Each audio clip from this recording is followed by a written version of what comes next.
Hello everyone, peace be upon you. Before we begin, don't forget to hit the like button and subscribe, and stay with me until the end of the story.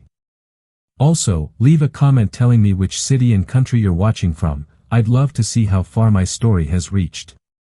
For those of you who have already subscribed, I sincerely wish you good health, ease in all your affairs, abundant blessings, and may all your hopes and dreams come true. Amen. Now, let's begin the story. The sun over Kandahar didn't rise, it burned.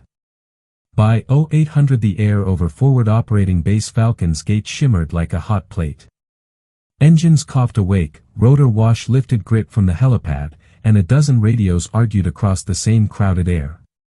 In the middle of all that noise sat Lauren Hayes, cross-legged on a rubber mat inside the comms tent, sleeves rolled, gloves on, soldering a hairline brake on a jammer board no one else could keep alive for more than a week.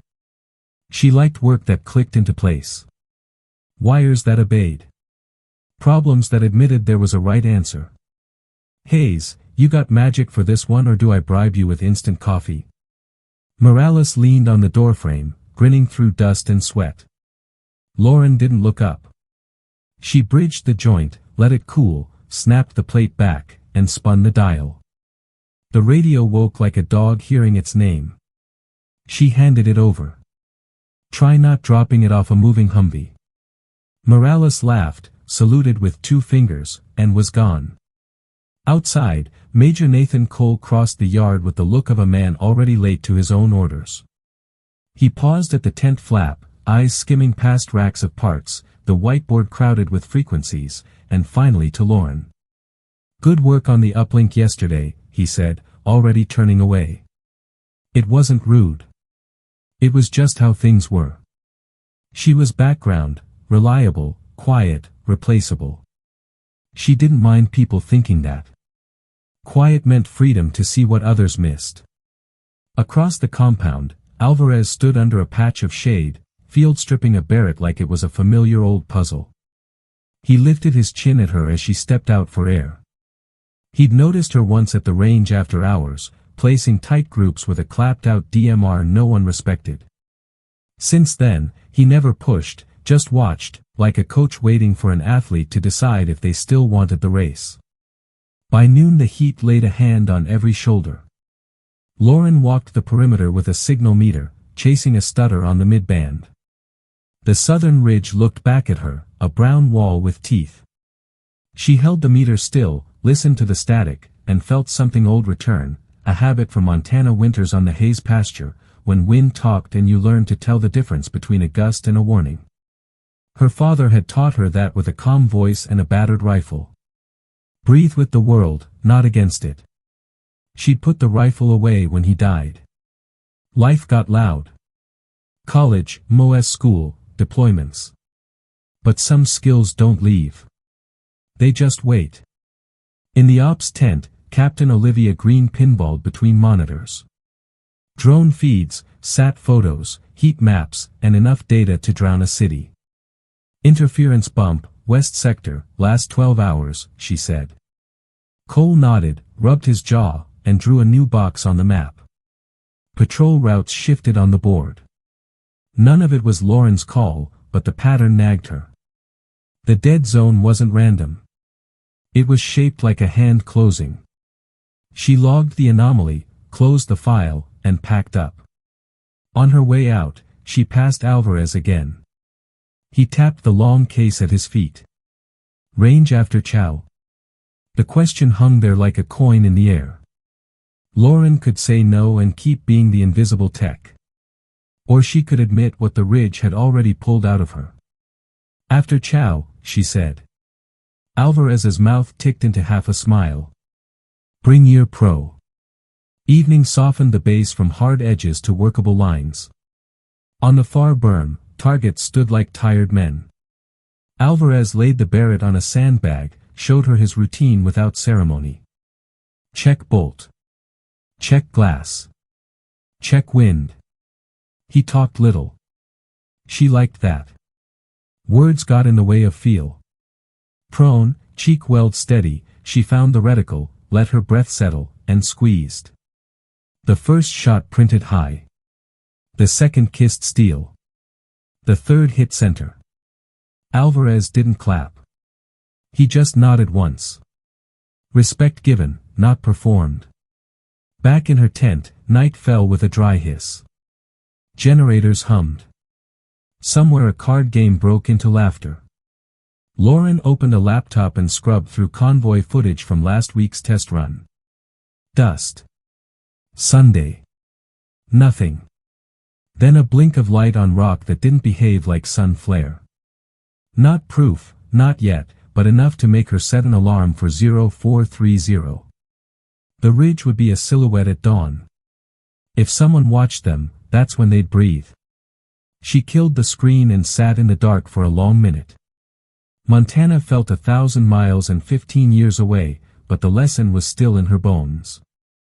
See first. Decide clean. Don't announce what you can do. The desert outside held its breath.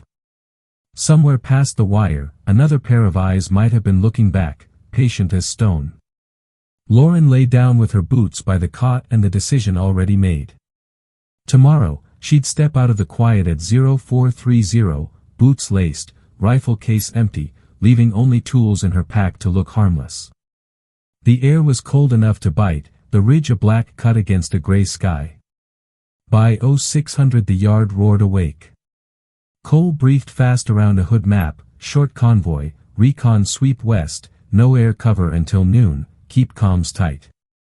Green flagged the same dead zone Lauren had logged. Morales tossed her a headset and tried a grin. You sure about this ride along, Hayes? I'm fixing what breaks, she said, climbing into the passenger seat. He shut the door, still smiling, but his hands were tense on the wheel. They rolled out in staggered order. Dust rose behind them like a bad idea. Lauren watched the signal bars dip and return. Dip and return. At mile 7, the mid-band stuttered. She rerouted power through a bypass she'd soldered before dawn. Bars steadied. Cole's voice came clean for 3 minutes. Then the line died as if someone pinched it closed. Lauren slid the panel open, felt heat, smelled the sharp plastic note of a cooked trace. We're in the bubble, she said. Interference isn't random. Morales glanced at her. Meaning? Meaning someone planned this shape. The first crack wasn't near them. It snapped the third truck's windshield and sent the convoy into a hard brake. Contact, left ridge, someone yelled. Guns answered, loud and blind. Morales ducked, knuckles white, and the Humvee rattled as rounds slapped metal. Lauren's world went narrow, cable, fuse, switch. She killed the primary feed, split the secondary, and bridged it with a spare. The net coughed, then cleared just enough for Cole. All units, smoke and peel right, push through the valley mouth. Hayes, talk to me. Channel stable if you keep moving. Shooter's not spraying. He's picking drivers. She grabbed the binoculars, braced her elbows, and scanned into the smoke. Heat shimmer washed the glass, but there, one flash that didn't look like sun. Higher than the rest, offset from the obvious cover. Patient hands. 900 to 1100 out, top shelf, she said. Engel says he's reading our brake lights. Cole didn't ask how she knew. Alvarez, counter. No shot, Alvarez came back. Mirage and wind. Need him to stand or shift. Morales gunned it as smoke billowed. Another crack. The tail truck's tire burst. Men swore, then dragged the crippled vehicle with a tow strap rather than stop. Lauren forced herself to breathe on a count. Count kept the hand steady. Hand steady kept people alive. A burst rattled the ridge from their side, not precise, just mean enough to keep heads down.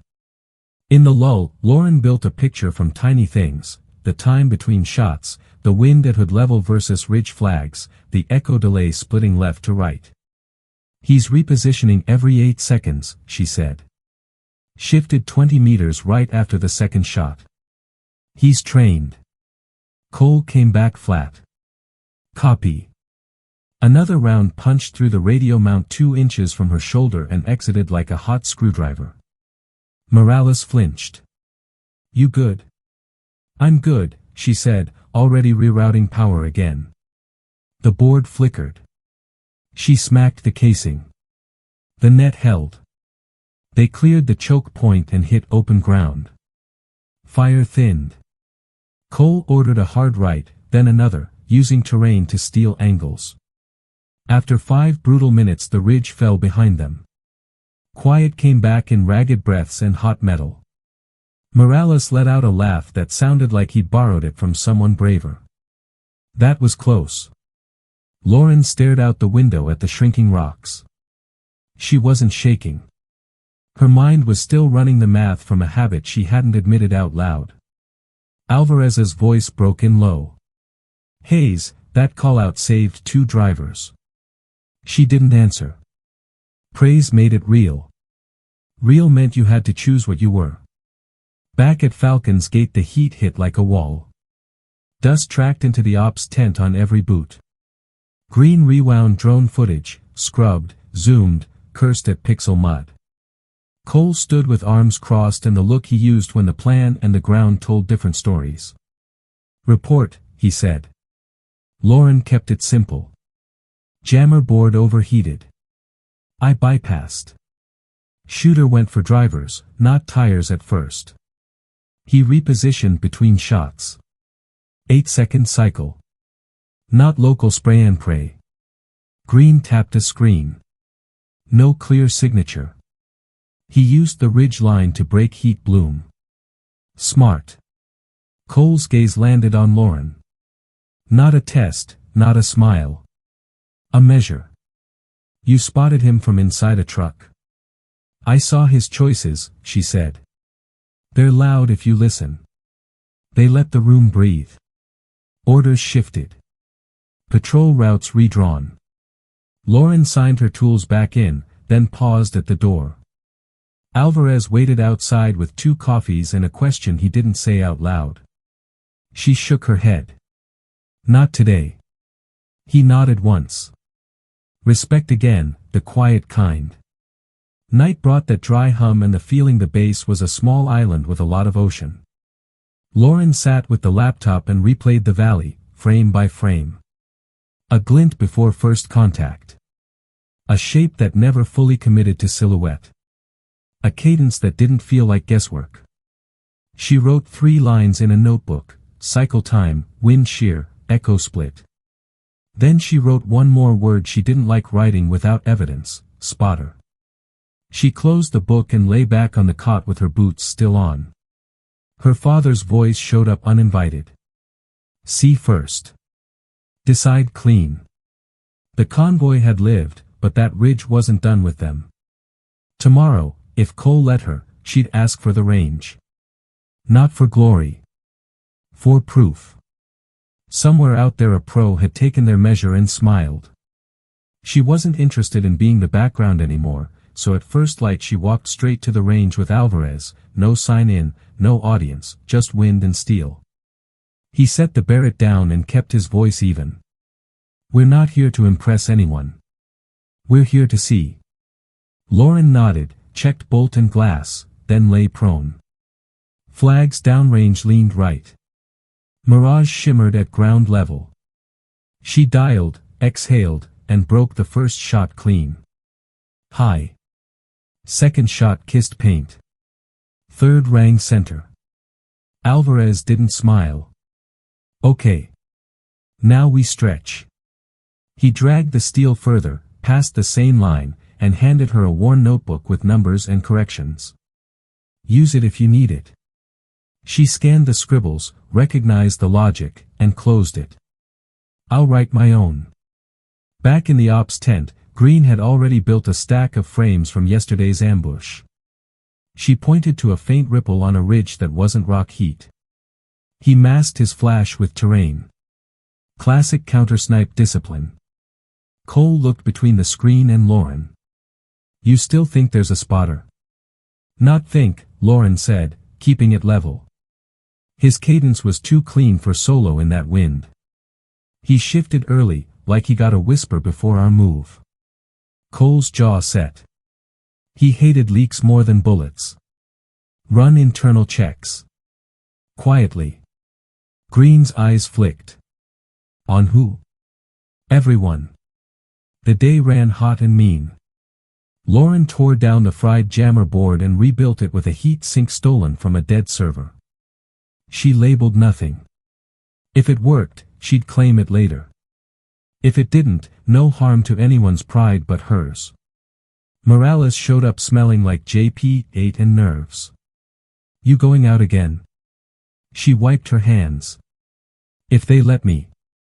He hesitated. I'm better when your voice is on the net. She didn't have a good answer for that, so she nodded like a promise.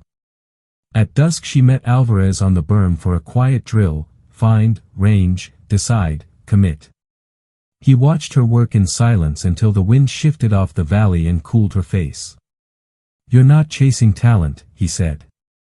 You're measuring it. She kept the scope on a rock seam and spoke without looking. Talent gets you attention. Discipline keeps people alive. He grunted approval. Tomorrow we push past 2 clicks. If you miss, you learn. If you hit, you shut up about it.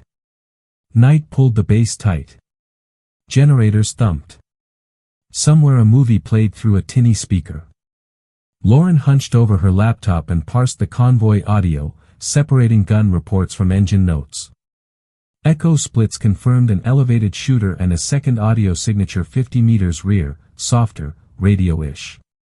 She wrote it out, 2 shooters or shooter plus spotter.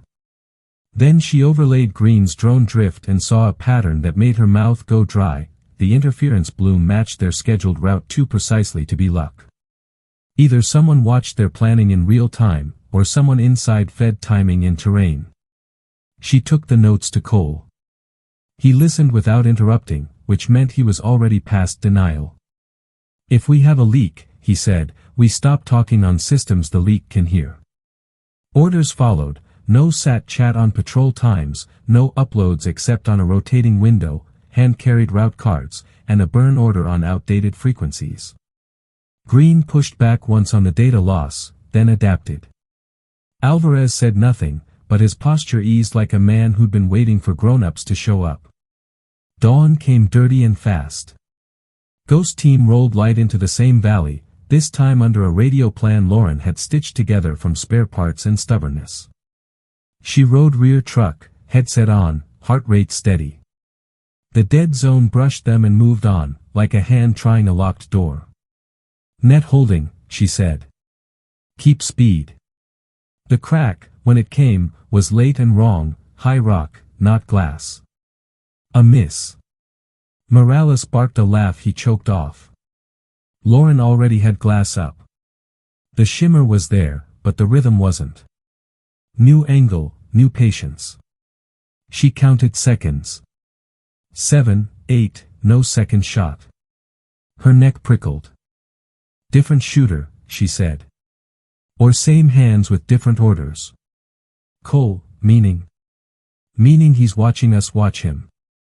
Alvarez, or he wants you to step closer. The trucks pushed through, no casualties, but no relief. On the way back, Lauren stared at the ridge until it became lines and decisions. Whoever was up there had traded certainty for control.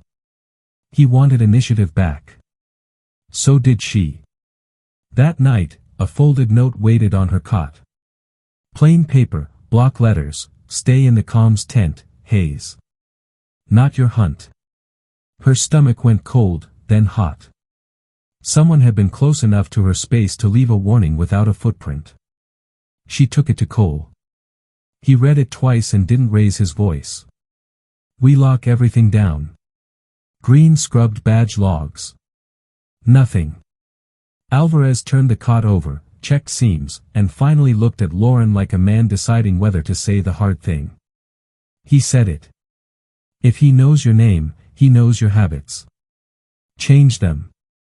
She did.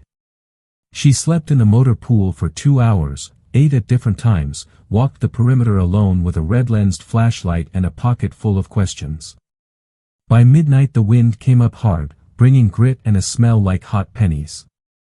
She stood at the south fence and watched the ridge take shape under a thin moon. Quiet pressed in until a tiny drone hummed past the wire at knee height, no lights, just intent.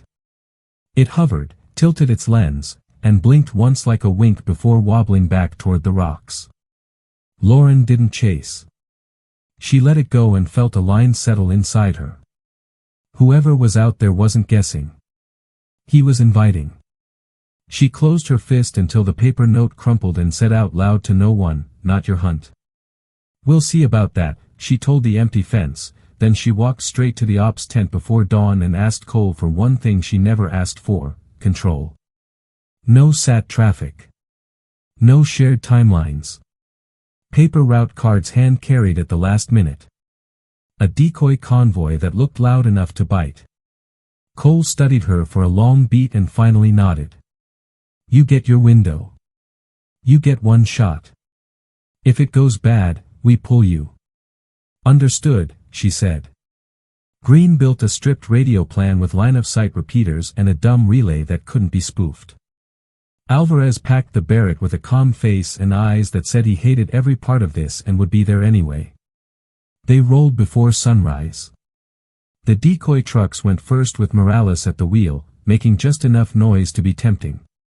Lauren and Alvarez broke off on foot before the valley mouth, low across broken rock to a hide they'd picked the night before. Wind was light from the east. Air was cold. The ridge was a flat black line. Lauren settled behind glass and waited. The dead zone brushed the convoy and didn't stick. Good. The leak couldn't see their exact moves. Then a soft hum crawled over the sand near her elbow. A palm-sized drone crept up, tilted its lens, and hung there like a question. Alvarez raised his hand a fraction. "Don't swat it. Let it think you didn't see." The first shot came late and wrong again. High rock, a test. Lauren didn't return fire. She counted in her head and listened to empty air. No second shot. She tracked the drone instead. It drifted away at knee height, angling toward a scene 2 ridges over. She shifted the scope. There. A ripple where rock met shadow. Not a full silhouette. A shoulder. A sleeve. A small glint that wasn't sun. "Spectre," she said without meaning to. Alvarez flicked a glance. "Positive?" "On the behavior, yes." Cole's voice cracked in, "Say again." "Shooter is disciplined, feeding on our reaction, not our movement. He has a spotter or a remote lens. 2 ridges out." "Cole, ghost team hold."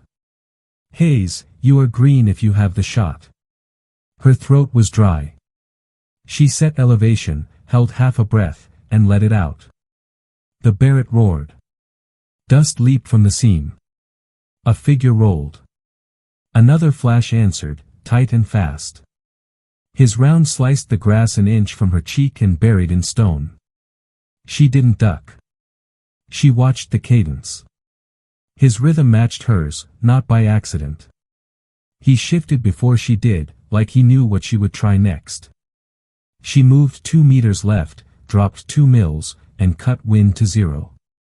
Round 2. The echo came back late. Hit dirt. He was better than the file said. Or he knew her file. Cole broke in again, voice tight. "Higher says terminate if you confirm HVT." Alvarez flinched like it hit him. Lauren didn't answer. She adjusted, fired a third, then a fourth, walking shots to his cover, forcing him to choose between exposure and patience. The drone dipped, rose, and faced her head-on. The radio in her ear hissed, then bled a voice that made her skin go cold. One letter, soft, tired. She froze for half a second and then got angry at herself for freezing. "Who are you?" Silence, then the same voice, lower now. "Breathe with the world, not against it."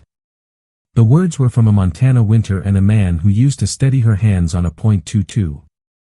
Alvarez heard it too. He closed his eyes once. Lauren. She swallowed hard. Lucas, stand down. The ridge held its breath.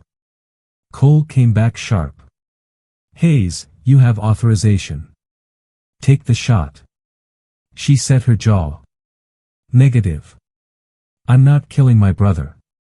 The channel went dead for 3 long seconds that felt like a career. Then Cole returned, voice flat, choosing her and the fallout that came with it. Then end his rifle. She took the order like oxygen. She shifted aim from center mass to glass.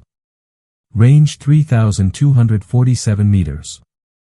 Mirage building. Flags lazy. She braced elbows, reset cheek weld, and cleared her head of everything but metal and air. Squeeze. The rifle bucked. Half a heartbeat later, the scope on the far ridge popped and spit glitter. The drone jerked and tumbled into the rocks. A second figure broke from a scrub pocket near Spectre's hide, hauling a radio pack. Spotter. Coalition issue gloves. Lauren tagged the pack with a quick round that tore the antenna without punching the man. Alvarez rolled to a new angle and covered. Move, he said. They won't sit now. The valley lit with small arms from a third ridge that hadn't been hot a minute earlier. Someone else wanted the finish. Green's voice cut in, breathless. Multiple encrypted pings just lit up from an asset near your grid. Not insurgent. That's Chimera. The leak wasn't a single person, it was a live node. Cole didn't hesitate. Ghost team pushed to the relay. Hayes, Alvarez, cut them off. Morales swung the decoy trucks into a blocking position, throwing dust walls across the route. Lauren ran the spine of the hill with Alvarez at her shoulder, lungs burning, legs steady. She wasn't poetic about it. It was distance and time and decisions. On the last rise she dropped prone and found Lucas again. He had no glass now. He looked straight toward her hide like he could see through rock. He raised one hand, palm open. Not surrender. A simple ask, choose. She chose. Spectre, break contact and trail us south. We're burning Chimera. He didn't speak. He slid left, low and fast, covering their approach with a clean, surgical series of shots that pinned the third ridge. Lauren and Alvarez reached the relay, a camo tarp over a fold-out server, cables running to a disguised antenna. She dumped a charge from her pack, Alvarez set a fuse, and both pulled back as rounds chewed the dirt around their boots. Cole counted them out on the net. 3, 2, 1. The blast lifted sand and wire into a dirty mushroom. The dead zone collapsed. The valley went quiet in a single breath like someone hit mute on a fight. When the dust thinned, Lucas stood on his ridge again, smaller than a finger, and lifted 2 fingers to his temple in a lazy salute only she would understand. Then he turned and vanished behind rock. Cole exhaled into the mic, target disengaged. Node destroyed. Team status green. Lauren finally let herself breathe. She had disobeyed the letter and kept the spirit. She hadn't killed him. She had ended the hand that held their strings. And now the whole board would move. The blast that killed Chimera's relay rippled through the valley in quiet ways first, no dead zone when patrols checked in, no phantom pings when routes shifted, no second voice riding their net. By noon, the ambush chatter on open bands thinned like smoke in wind. Green's dashboards, once a mess of red tiles, calmed to a manageable yellow. Cole called a stand-down brief under the canvas with everyone crowded shoulder to shoulder, dust on boots, eyes on him. We cut the hand that was moving our pieces, he said. We'll assume it grows back unless we prove otherwise. We tighten everything. We trust each other or we don't roll. Inside that trust, consequences circled. Hire wanted a name, a clean report, a clean kill. Cole wrote what he could live with, HVT engaged, node destroyed, target disengaged due to terrain and fire complexity. He didn't write brother. He didn't write the order he chose not to enforce. He did add one line that mattered to Lauren more than the others: action by Sergeant Hayes preserved friendly forces and denied enemy C2. It wasn't praise. It was cover. Morales slapped her shoulder after, Goofy grinned back. You owe me a radio that doesn't fry at mile 7. She answered, I already built it, and meant it. The new board ran cool. She'd stolen its heat sink from a dead server and labeled it later, like she'd promised herself. Green dug into badge logs again with a mean patience. Nothing on gate entries. Nothing on cameras. But a pattern showed up in update times on a contractor laptop that never left the base, Windows patched at odd hours when no one else patched, admin privileges where there shouldn't be. Our leak wasn't a person walking out, she said, tapping the screen. It was a box phoning home. Cole signed the seizure order. MPs carried the slick machine out like it might bite. Chimera didn't need an insider with a conscience, Lauren said quietly. They needed an inside device with a schedule. That truth sat heavy because it meant vigilance, not vengeance, would keep them alive. Alvarez found her on the berm at sunset, the light soft enough to make the wire look gentle. He set a thermos between them. You kept him breathing, he said. That buys time. Time buys options. She nodded. The anger had burned off, what was left was focus. Command thinks an extraction is impossible. He sipped. Command is sometimes wrong. She let that sit. If he wants to be found, she said, he'll give me something I can use without costing him blood. As if on cue, Morales jogged up with a small evidence bag. Inside, a battered Montana quarter, date scuffed almost clean. Found it under your cot leg, he said. Weird place for change. Lauren turned the coin over until the scarred face lined with a scratch she recognized from a childhood jar. Not a threat. A breadcrumb. The base breathed easier over the next 48 hours. Patrols went out and came back with dust and stories, not casualties. The ridge stayed quiet, not like surrender but like a game paused while both sides reread the rules. Cole shifted from triage to structure. He pushed an SOP packet that mirrored what Lauren loved about solvable problems: no single point of failure on comms, rotating blind windows, paper backups that couldn't be spoofed, and a kill chain that demanded positive ID from 2 independent sensors before a shot call. Green grumbled at the friction, then admitted the map looked cleaner when humans and machines argued a little before deciding. At midnight on the 3rd day, a tiny drone hovered just beyond the wire and blinked a slow pattern. Old Scout code, not quite standard, the kind they'd used as kids with flashlights across a pasture. Lauren answered with a red lens from the shadow of the motor pool, palm shading the beam. The drone wobbled, turned, and drew a curve south with its flight path like a pencil. She marked the grid in her head. Alvarez stepped out of the dark without startling her. You're not going alone. I wasn't going to, she said. Cole met them at the tent door as if the whole dance had been set in motion hours ago. He didn't ask for permission he knew he'd already given. 2 hours. Soft contact only. If it smells wrong, you break and run. Understood. She packed the Barrett, not for killing but for keeping distance honest, and a small kit that weighed almost nothing compared to what she was about to carry. Morales pressed a fresh radio into her hand. Try not to drop this off a moving Humvee, he said, the grin not hiding the worry. Green handed her a folded antennaless handset with a whisper, line of sight only. No ghosts hitchhiking. Alvarez checked her sling, then his own. If he runs, let him. If he talks, listen. She slung the rifle, breathed steady, and stepped into the cooling dark with the coin in her pocket and the ridge ahead finally, maybe, willing to give back more than it took. The only thing left was the truth, and in the morning she would go and get it.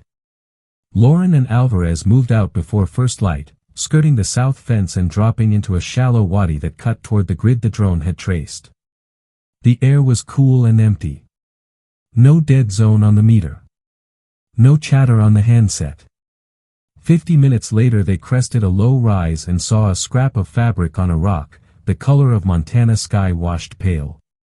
A marker, not a trap. Alvarez covered while she advanced 10 paces, then 20. Spectre, she said, not loud. A figure eased from the shadow of a boulder, rifle slung, hands open. Lucas looked older than 35 by a long march, but the eyes were the same.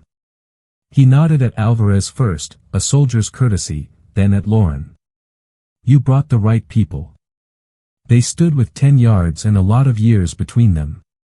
No speeches. No tears. She showed the coin, and he almost smiled. Ma kept that jar on the fridge, he said. You were always short a quarter for the jukebox. Alvarez watched the sky more than the reunion. We have 10 minutes before somebody else wants this meeting, he warned. Lucas got to it. Project Chimera wasn't a ghost. It was a network of leased boxes, contractors, and deniable tasks that paid well and erased witnesses better. He hadn't died in Iraq. He'd been pulled into a program that rewrote his job until he wasn't sure who owned it. They needed a long gun that didn't exist on paper, he said. They didn't plan on you showing up with your own mind. Lauren kept her voice level. You can come in. You can testify. He shook his head once. I can't survive debrief the way they run it. But I can give you a wire to pull. He handed her a laminated tag with a short string of numbers and a manufacturer logo she recognized from the seized laptop. This serial unlocks their update chain. Follow it and you'll map the rest. Alvarez took a photo, then the tag. You sure you want this to end? Lucas looked past them at the ridge line. I want you out of their sights. A small drone buzzed somewhere east, not his. The moment was over. Alvarez moved first. We break now. Lucas backed away 2 steps, then stopped. One more thing, he said to Lauren. You're not me. Don't turn into me to fix what I broke. She didn't promise anything she couldn't keep. I'll be me, she said. He gave the same 2-finger salute he'd thrown across the valley and disappeared into rock and glare. They returned slow and clean. Cole met them at the wire, jaw tight, eyes reading posture and hands before faces. Soft contact. Soft, Lauren said, handing Green the tag. Green scanned it, brow rising. This ties to the contractor box, she said. If the serial opens their update keys, we can see who else is listening. MPs locked the ops room down while she and 2 analysts spun up an air-gapped clone. 30 minutes later a map of outbound calls lit up like a city grid, 4 relays in theater, 2 in Europe, a shell company server in Virginia. Cole didn't smile. He signed what needed signing. We push this upstairs with proof, he said, and we keep our people breathing in the meantime. Days steadied. Patrols ran on the new SOP. The ridge stayed quiet or far. Morales stopped flinching at mile 7. The jammer board ran cool. Alvarez went back to the berm in the evenings because that's where men like him make peace with noise. Green filed the report that would kick a door the base would never see open. Cole called fewer emergency huddles and more short briefs where the plan and the ground finally sounded like they'd met. On her last night before rotation, Lauren walked the perimeter alone, coin in her pocket and the tag number memorized even though she didn't need to. She didn't feel like a legend. She felt like a tech who had done the job, find the bug, pull the wire, protect the team, refuse the shot that would have broken the wrong thing. At the south fence she stopped where the first drone had winked and looked toward the ridge. Maybe he was out there. Maybe he was already gone. Either way, the rules were different now. Back in the tent she wrote 3 lines in her notebook, see first. Decide clean. Don't announce what you can do. Then she added a 4th she hadn't been ready to write until today, build something that outlasts the noise. In the morning she'd hand the bench over to a kid with steady hands and the new SOP packet. She'd brief the next haze who thought they were just background. And when the convoy rolled, the net would hold, not because of luck, but because a dozen small choices lined up the right way. Cole stopped by as the generators settled into their night rhythm. He didn't thank her. He didn't have to. You did what had to be done, he said. You kept us honest. She nodded once. That was enough. When the lights went out, the base slept like a place that had earned it.